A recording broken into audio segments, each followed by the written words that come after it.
حضرت امام حسن سے آ کے وظیفہ پوچھا، اس شخص نے کہا حضور اولاد کوئی نہیں تو وظیفہ بتایا، تو آپ نے فرمایا استغفار پڑھا کر، کیا کر؟ اس نے کہا ٹھیک ہے تو حضور پھر میں دوبارہ کب آؤں؟ تو امام حسن کہنے لگے بے اولاد ہے نا تو استغفار کا وظیفہ بتایا؟ میں کہا۔ فرمانے لگے اب اس وقت آنا جب اللہ تجھے 10 بیٹے عطا کرے گا۔ کتنے؟ 2 4 نہیں، 10 ہی کہہ دیے۔ تو حضرت امیر معاویہ رضی اللہ عنہ دیکھا، کہنے لگے حسن اتنا بڑا دعویٰ؟ آپ فرمانے لگے میں نے کہہ دیا نا تو اللہ فضل کرے گا، ہاں اللہ خیر کرے گا، خیر ہو جائے گی۔ وہ شخص کئی سالوں کے بعد آیا، کئی سالوں کے بعد، تو حضرت امیر معاویہ کو بھی ساتھ لایا، کہنے لگا حضور اللہ کے فضل سے اللہ نے 10 بیٹے عطا فرمائے، پورے 10 ہی اللہ نے دیے۔ تو حضرت امیر معاویہ کہنے لگے جناب بات تو آپ کی سچی ہو گئی، تو مجھے بھی بتائیے وظیفہ کہاں سے لیا؟ فرمانے لگے قرآن پاک سے، سورہ نوح کی 10 11 12 آیت پڑھو۔ اللہ فرماتے ہیں تم استغفار پڑھو، میں تمہاری بیٹوں سے بھی مدد کروں گا، مالوں سے بھی مدد کروں گا۔ تو میں نے استغفار بتائی تھی اور قرآن میرے اللہ کا ہے، رب کا وعدہ جھوٹا ہو سکتا؟ فرمایا 10 بیٹے ملنے تھے، میں نے کہہ جو دیا تھا۔ اور میرے بھائیو یاد رکھیں استغفار اللہ کی رحمت نازل کر۔ ایک ہوتا ہے خوف، ایک ہوتی ہے خشیت۔ خوف والے لوگ توبہ کرتے ہیں، خشیت والے استغفار کرتے ہیں۔ ایک ہوتا ہے خوف، ایک ہوتی ہے خشیت والے استغفار کرتے ہیں۔ نبی کریم علیہ السلام نے فرمایا میں دن میں 100 مرتبہ استغفار کرتا ہوں، دن میں۔ توبہ والا کہتا ہے کہ میں بھول گیا تھا مجھے معافی مل جائے، خشیت والا کہتا ہے میرا یار ناراض نہ ہو جائے، وہ استغفار ہی کرتا رہتا ہے، وہ معافی۔ حضرت رومی نے مثال دی ہے، فرماتے ایک عورت تھی تو بھیک مانگا کرتی تھی، ایک دن بادشاہ کے دروازے پہ بھیک مانگنے گئی تو بادشاہ کو پسند آ گئی، اس نے نکاح کر لیا۔ 20 کنیزائیں اس بی بی کے پاس تھی خدمت کرنے کے لیے، روٹی دینے کے لیے، کپڑا دینے کے لیے، لیکن وہ ہر وقت روتی رہتی تھی، ہر وقت روتی۔ ایک سمجھدار کنیز کہنے لگی کہ ملکہ اب تیرا درجہ بہت بڑا ہے، تو ہر وقت روتی رہتی ہے، معافی مانگتی رہتی ہے ہر وقت، کون سی ایسی نعمت ہے جو تیرے پاس نہیں؟ تو وہ کہنے لگی اس لیے تو روتی ہوں۔ کیا مانا؟ کہنے لگی اس لیے روتی ہوں کہ میں اس قابل نہیں تھی جو مجھے مل گیا، کہیں میرے سر کا سائیں ناراض نہ ہو جائے، وہ کہیں بگڑ نہ جائے، مجھے پتا ہے کہ میں کیا تھی اور مجھے کہاں تک پہنچا دیا۔ میں روتی اس لیے ہوں کہ کبھی کہیں وہ ناراض۔ حضرت عمر اس لیے روتے تھے کہ کہیں مصطفیٰ ناراض نہ ہو جائے، حضرت ابو بکر اس لیے تڑپتے تھے کہ کہیں اللہ کا فضل روٹ نہ جائے۔ یہ جو مولا علی اپنے کمرے میں بیٹھ کے زور زور سے استغفار پڑھتے تو اس لیے نہیں کہ بڑے پاپ تھے جن کی معاذ اللہ معافی مانگتے تھے، اس لیے کہ رب رسول کہیں ناراض نہ ہو۔ خشیت تھی کہ جہاں ہم پہنچے ہوئے کہیں وہاں سے واپس۔ استغفار بندے کی اللہ سے صلح کرا دیتا ہے، بندے کی رب سے صلح ہو جاتی ہے جب استغفار۔ دیکھیں نا بڑی سادی سی بات ہے کہ 2 بھائی ناراض ہو تو بڑا کہتا ہے اس نے میری بے ادبی بڑی کی، تو چھوٹا اگر پاس آ جائے اور پیر پکڑ لے کہ چل یار معاف کر دے، تیرا بھائی نہیں۔ پتہ کیا ہوتا ہے؟ صرف معافی نہیں ملتی، ہاں صرف معافی نہیں، چھوٹے نے بے ادبی کر دی، بڑے کو تکلیف ہوئی، بات جب آگے بڑھی نا تو بڑے نے شکوہ کیا، جب لوگوں نے چھوٹے کو سمجھایا تو چھوٹا جب معافی مانگتا ہے، ادھر دیکھو میری طرف، جب چھوٹا معافی مانگتا ہے نا اٹھ کے جاتا ہے اور بڑے کے پیر پکڑتا ہے تو میرا معاف نہیں کرتا، بڑا رو بھی پڑتا ہے، بڑا رو بھی پڑتا ہے، اور وہ کہتا ہے کہ وہ میں اور تو اماں کے پاس اکٹھے بیٹھتے، ایک باپ کی موٹر سائیکل پہ اکٹھے بیٹھتے، تو تیرا اور میرا رشتہ اتیار، تو نے یہ کیوں؟ وہ جو آنسو نکلتے ہیں نا وہ درد ہوتا ہے، وہ کیف ہوتا ہے، وہ سوز ہوتا ہے، وہ لذت ہوتی ہے، وہ پیار ہوتا ہے۔ رب کہتا ہے تو معافی مانگ، انہو کان غفارا، تو معافی مانگ، میں تجھے معاف بھی کروں گا، تیرے اوپر رحمت بھی فرماؤں گا، تیرے اوپر کرم نوازی بھی کروں گا، تجھے نواز دوں گا، تجھے عطا کروں گا۔ حضرت موسیٰ کلیم اللہ علیہ السلام کا زمانہ مبارکہ تھا، قحط پڑ گیا، بارش نہیں ہوتی۔ ہم لوگ نا اب تو خیر ہمارے پاکستان میں تو ٹیبل ٹاک ہوتی ہے، ٹاک شو ہوتے ہیں، ہمارے یہاں تو پتہ کیا جاتا ہے کہ بارش ہو کیوں نہیں رہی، پھر اس پہ یہ ہوتا ہے کہ دھواں بڑا چڑھ گیا ہے، حالات بڑے خراب ہیں، فلاں ایسے ہو گیا، قحط کا۔ ہم تو اسباب تلاش کرتے رہتے ہیں نا جی، فوق بہت زیادہ ہے، فلاں چیز ایسے ہے، فلاں چیز ایسے، ہم تو یہ تلاش کرتے رہتے ہیں۔ وہ لوگ یوں نہیں کرتے تھے، وہ سیدھے جا کے مسلوں پہ بیٹھتے تھے، اس لیے کہ وہ کہتے تھے جب رب چاہتا ہے تو پھر کوئی چیز کسی چیز کو روک سکتی، وہ سیدھے مسلے پہ بیٹھتے۔ اعلیٰ حضرت فاضل بریلوی رحمۃ اللہ علیہ کے پاس ایک مولانا محمد حسین آئے، وہ فلکیات کے بڑے ماہر تھے، تو اعلیٰ حضرت نے فرمایا ذرا ستاروں کا حساب لگا کے دکھاؤ بارش کب ہوگی؟ کہنے لگا پورا مہینہ تو نہیں ہوگی۔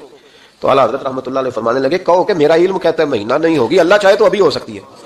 کہنے لگا جی وہ تو ٹھیک ہے پر میرا علم، وہ جیسے روز لوگوں نے پیر نیٹ ٹو شہنشاہ صاحب نہیں کھولے ہوتے کہ بارش کب آئے گی، اور اس کی طرف نہ دیکھ، مسلے پہ بیٹھ، مہربانی کر مسلے پہ بیٹھ، اللہ کی بارگاہ میں حاضر ہو، اسے معافی مانگ، اسے منا تاکہ وہ رحمت کی بارش۔ کہنے لگا جی میرا علم کہتا ہے۔ تو اعلیٰ حضرت فرمانے لگے پھر وہی بات، تو کہہ اللہ چاہے تو بارش ابھی، لیکن یہ جو اڑ گئے ہیں نا بیچارے، یہ اڑ ہی گئے ہیں، یہ جہاں الجھ گئے ہیں وہاں یہ لوگ الجھ گئے، اللہ ہمیں الجھنے سے محفوظ فرمائے۔ تو اعلیٰ حضرت اٹھے تو فرمایا ٹائم کیا ہوا ہے گھڑی پہ؟ کہنے لگا جی 12۔ تو اعلیٰ حضرت نے گھڑی گھمائی، اب کیا بج گیا؟ کہنے لگا 4 بج گئے۔ فرمانے لگے بج گئے نا 4؟ کہنے لگا جی آپ نے گھڑی گھما جو دی ہے۔ فرمانے لگے اللہ بھی جب چاہے تو ستارے گھما دیتا ہے، اللہ بھی ستارے گھما دیتا ہے بارش۔ کہنے لگا جی وہ تو ٹھیک ہے پر مہینہ نہیں ہو سکتی، اڑا ہوا بندہ اس کا کوئی علاج ہے جو اڑ جو جائے، اس کے لیے قرآن کہتا ہے وَإِذَا خَاطَبَهُمُ الْجَاهِلُونَ قَالُوا سَلَامًا، اسے سلوٹ کرو دور سے، اسے کہو تو جان اور تیرا۔ کہنے لگا جی ہو نہیں سکتی پورا مہینہ۔ فرمانے لگے یار تو جا اپنا کام کر۔ وہ شخص کہتا ہے میں نے دروازہ کھولا اعلیٰ حضرت کا، کمرے سے باہر نکلا تو تیز بارش ہو رہی، واپس آیا تو میں نے کہا احمد رضا یہ عقیدہ کہاں سے لیا ہے؟ فرمایا دروازہ مصطفیٰ سے لیا ہے صلی اللہ علیہ وسلم۔ تو یاد رکھیں کہ اللہ کو منانا چاہیے، استغفار کرنا چاہیے، اس کی برکات۔ حضرت موسیٰ ساری قوم کو لے کے نکل گئے۔ آؤ بھائی میدان میں اللہ کی بارگاہ میں استغفار کریں اور بارش کا سوال کریں، بارش مانگے۔ جب باہر نکلے دیر تک دعائیں ہوتی رہیں تو حضرت موسیٰ علیہ السلام کو رب کریم نے وحی فرمائی کہ موسیٰ آپ کی قوم میں نے ایک شخص ہے جس کو 40 سال ہو گئے نافرمانی کرتے، اس نے رب سے صلح نہیں کی۔ کتنے لوگ ہیں؟ ایک، اور 40 سال سے وہ نافرمان ہے، اس کو مجمع سے نکال دو بارش ہو جائے گی۔ اگر ایک گناہگار کی وجہ سے بارش رک جاتی ہے اور جہاں دروازے کھلے ہوئے ہوں، جہاں تنہائیاں خوفناک ہوں، اور جہاں تباہی اتری ہوئی ہو، اور جہاں لوگ کروڑوں روپیہ مال ہڑپ کر گئے ہوں، اور جہاں علماء کو ہتھ کڑیاں لگا کے ٹھنڈی زمینوں پہ لٹا دیا جائے اور قوم کہہ رہی ہو اچھا ہوا اچھا ہوا، اور لوگ پھپتیاں اڑا رہے ہوں، مذاق کر رہے ہوں، تو پھر اس قوم پہ کس طرح کر کے فضل الہی۔ اور یہ مولوی کا معاملہ نہیں، یہ تو ممبر رسول کا معاملہ ہے۔ میرے مصطفیٰ نے یہ نہیں کہا پیر میرا وارث ہے، حضور نے فرمایا عالم میرے دین کے وارث ہے۔ ہاں حضور نے فرمایا جس نے عالم کے چہرے کا دیدار کیا سمجھے میں نے اپنے نبی کی زیارت کی ہے۔ لیکن یہاں تو خیریہ عنوان نہیں، ورنہ میں اس پر جاتا ہے۔ تو کہا ایک بندہ ہے 40 سال سے اللہ کی نافرمانی کر رہا ہے، وہ اگر نکل جائے تو بارش ہو جائے گی۔ حضرت موسیٰ نے اعلان کر دیا بھی ایک شخص ہے، وہ اگر نکل جائے تو بارش ہو جائے گی۔ پتہ تو ہوتا ہے نا سب کو، مجھے بھی پتا ہے کہ میں اندر سے کیسا ہوں، اور آپ کو بھی خبر تو ہوتی ہے نا جی۔ جب بات ہو رہی ہوتی ہے تو پھر پتہ تو چلتا ہے نا کہ بات کہاں جا کے سیٹ ہو رہی ہے، پتہ چلتا ہے نا۔ اسے بھی چل گیا پتہ، اب اندر ہی اندر رونے لگا۔ اور دیکھو امام رازی اور امام غزالی دونوں نے لکھا ہے کہ اس درد سے رویا، اس درد سے کہ ادھر والے کو بھی پتہ نہ چل جائے، مجمع کے اندر کھڑا ہے اور ادھر والے کو بھی استغفار، دیکھو ادھر والے کو بھی پتہ نہ چل جائے اور ادھر والے کو بھی کہیں ہجوم غم میں بھی توہین ضبط غم نہ ہوئی، ہم اس احتیاط سے روئے کہ آنکھ نم نہ ہوئی۔ ہجوم غم میں بھی توہین ضبط غم نہ ہوئی، ہم اس احتیاط سے روئے کہ آنکھ نم نہ ہوئی۔ روئے بھی پر کسی کو آنسو نہیں دیکھنے دیے۔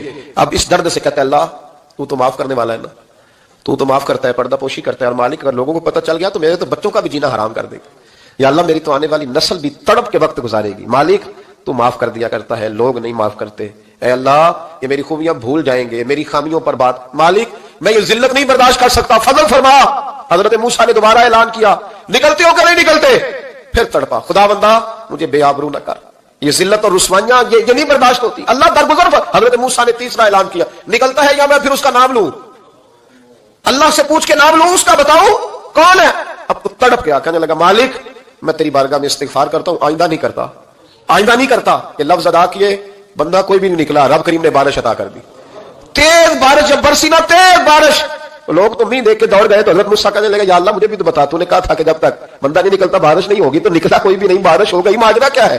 تو رب کریم نے فرمایا موسیٰ بس اس نے مجھ سے صلح کر لی، اس نے مجھ سے صلح کر لی۔ اور امام غزالی نے لفظ لکھے، حضرت موسیٰ نے پوچھا، حالانکہ اللہ اپنے نبیوں کو غیب کے خزانے دیتا ہے، پوچھا کہ اللہ مجھے اس کا نام بتا دے۔ تو رب کریم نے فرمایا موسیٰ جب گناہگار تھا تب نہیں کسی کو بتایا، جب پاپی تھا تب نہیں بتایا، جب مجرم تھا تب نہیں بتایا، اب کیسے بتا دوں؟ فرمایا اس کی میری صلح ہو گئی ہے۔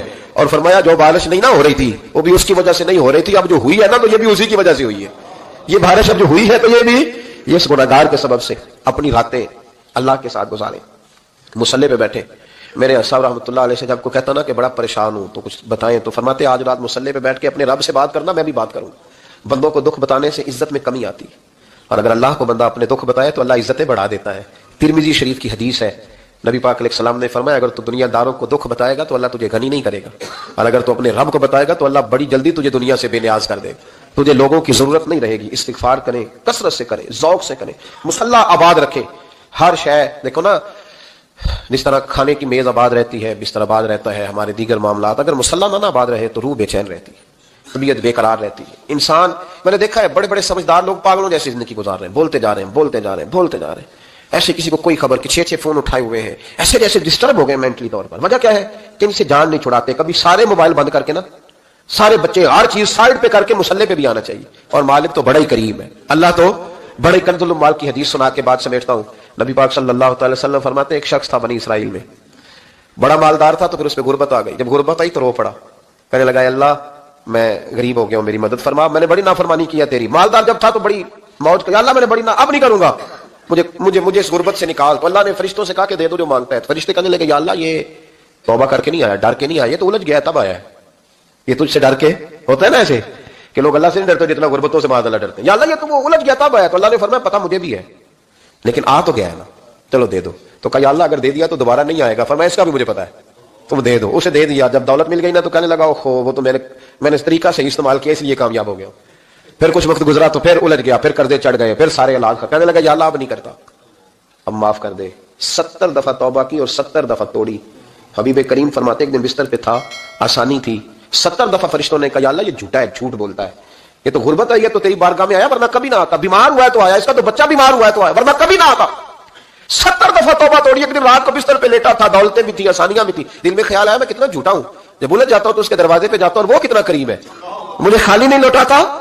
تڑپ اٹھا، آنسو نکل گئے، اٹھ کے مصلے پہ کھڑا ہوا تو رب کریم نے فرشتوں سے فرمایا کھول کے دیکھو دروازے، آج یہ غربت کی وجہ سے نہیں آیا، آج میرا بن کے آیا ہے. تو یا اللہ پہلے تو دولت دیتا تھا، آج کیا دے گا؟ تو محبوب فرماتے اللہ فرماتے اب میں اسے بغیر حساب کتاب جنت عطا کروں گا.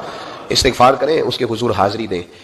جس طرح سارا کچھ چھوڑ چھاڑ کے لوگ کہتے ہیں کہ 1 مہینہ میں نے کسی سیاحتی مقام پہ رہنا ہے، میں نے اب کسی ٹھنڈے علاقے میں چلے جانا ہے، برف باری دیکھنی ہے، سیر کرنی ہے، 10 دن کی چھٹیاں وہاں گزارنی ہے، چلو 7 چھٹیاں وہاں گزار لو، 3 دن اپنے اللہ کے ساتھ گزارو، روزے رکھو، دن کو رات کو قرآن شریف پڑھو، تلاوت، کچھ وقت دو اللہ کے ساتھ حضور پر درود و سلام بھیجنے کے لیے، نبی پاک کی نعت کے لیے، اذکار کے لیے، بزرگوں کے لیے. پھر دیکھنا اللہ روح کو کتنا سکون دیتا ہے. آخر دعوانا الحمدللہ رب العالمین.